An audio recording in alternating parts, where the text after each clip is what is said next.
Hello YouTubers, today I am going to be doing another video review. Now this review is going to be a little different than the normal reviews that I've been posting on YouTube. Different being in the fact that it's going to be about a cartoon series called My Little Pony Friendship is Magic. Now, I know what you're thinking. This guy, he's a dude, he shouldn't be watching My Little Pony, it's just for the little girls. Well, let me just ask you a question. Are you ever really too old to enjoy cartoons? If so, then you will definitely like My Little Pony Friendship is Magic. Now, to tell you a little bit about the history is that the toy company called Hasbro that made Transformers, G.I. Joe, and other TV series also first came up with the idea of My Pretty Pony, which they created basically a line of toys for little girls, and then after that they decided to make a cartoon for the toys so that they can sell more products. But unfortunately this was a very bad decision because after they created the first season it was just terrible.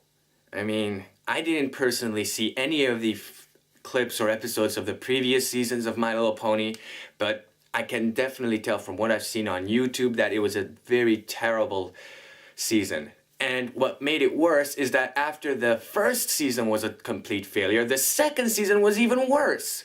And so was the third season. And not even worth mentioning, all 3 seasons. So now we get to the 4th season, which is My Little Pony Friendship is Magic. So, Hasbro, the company that made My Little Pony and Transformers and G.I. Joe, that made cartoon series and stuff like that, took over Discovery Kids and turned it into the Hub. And when it aired, the cartoon that they showed when they aired the Hub was My Little Pony. And the My Little Pony series is very different than its predecessors in about a bunch of ways because there's a lot of good points to this story.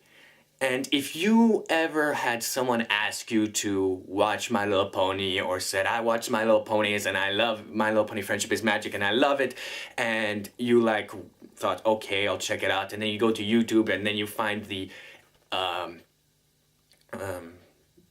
song for the start of an episode, don't judge the whole series and whole episode by just the entrance song because it is basically the girliest part in the show. The other stuff is not actually as girly as Hasbro would make you believe.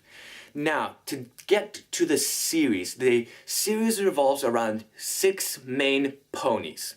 There's your Earth Pony, Applejack, and then there is your other Earth Pony called Pinkie Pie, and then there is Rarity, a unicorn, and then there's Twilight Sparkle, also a unicorn.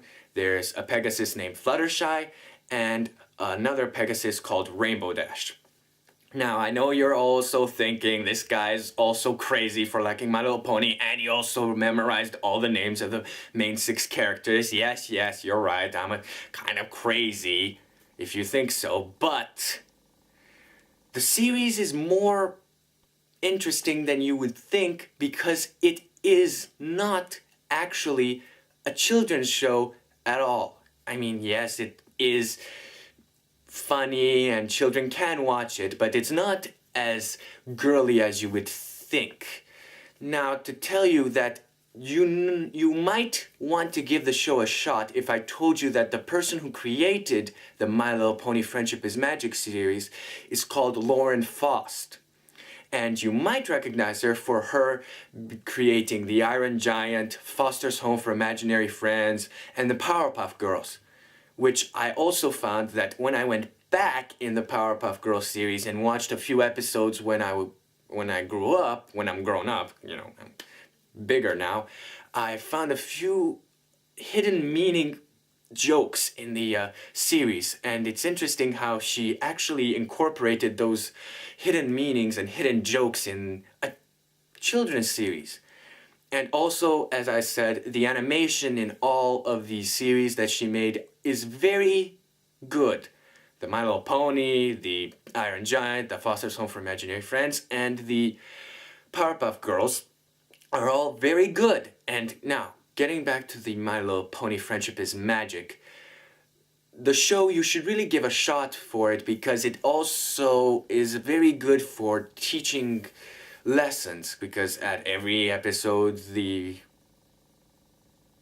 ponies have to send letters to the Princess Celestia, which is the ruler of the whole Pony Dominion. I think that's what it's called. I don't...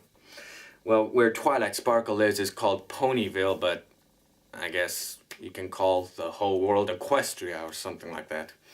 Anyway, so Twilight Sparkle is Princess Celestia's pupil, so in the first episode she sends Twilight to Ponyville to see over preparations for the some sort of moon festival, and she gives her two objectives, which I mentioned before, is to oversee the preparations for the moon festival and to make some friends, which she did not care about in the first episode. I'm not gonna go deeply into the first few episodes, but you should watch the first few episodes. Actually, you need to watch the first and the second episode one after another because it's a continuation. If you watch the first one and you finish it, you're gonna be left in a cliffhanger because there's a second part for it. Now, as I said, Twilight Sparkle did not really want to make friends, but she has to in order to find the elements of harmony in the first episode and to defeat a great evil, which I'm not going to spoil for you. Now, as I said, she has to find the other six, and after she defeats in the second episode the imminent threat, then her and her friends start to go on to their adventures. And the only other girliest part in the series, I would have to say, are the letters that Twilight writes to Princess Celestia. And another girly pony is Rarity.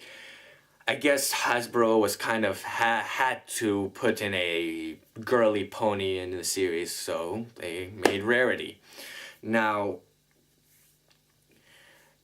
there is a community that is on the internet that's made up of people who call themselves bronies. And bronies are basically two words that were mixed together that are taken from bro and pony.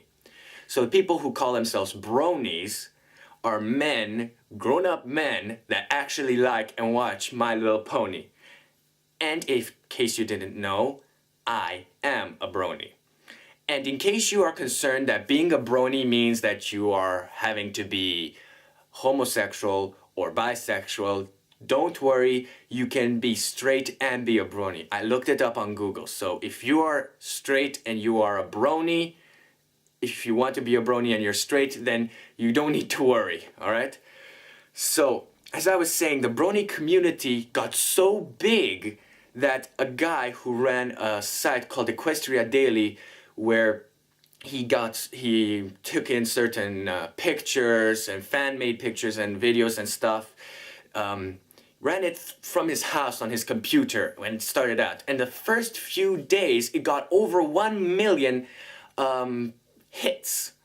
And that's just happened just on the first few days. And then that became a regular thing every second day on the Equestria Daily. And it became so big that he had to hire 2 editors,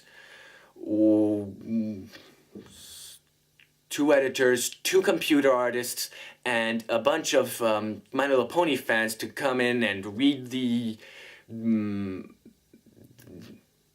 pictures and the videos and fan mail that used to come in to see which is good and which is not. And another thing that is interesting is that not actually interesting, but the My Little Pony series may seem girly at times, and some episodes are kind of dry and they are not as,